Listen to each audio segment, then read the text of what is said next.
मुख्यमंत्री मोहन माझी एक बड़ एक्शन एबे ओडिशा रे संपूर्ण बैन है गुटका और पान मसला नियम भांगिले सीधा जीवे जेल।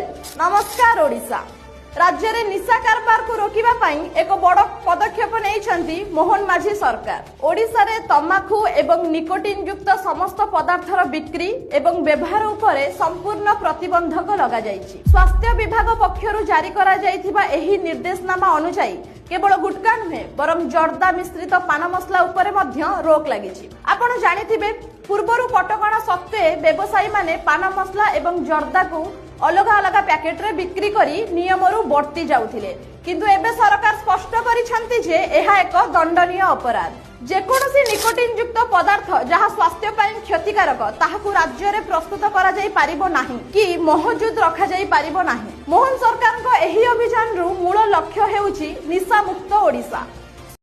आमे खाउछु कि बथौछु कि ताके बंद करूची जे जदि पुणी आस जदि चली पड़िया बेन मुख्यमंत्री ना जिते बारिक छुआ टंटी काटदी मुई टेंशन लबार नहीं दाढ़ी काटबी फ्री बोले टंटी काटबी डायरेक्ट जो करना करो मौली गिलास से लेके आऊंगा डाल दूंगा मुंह में।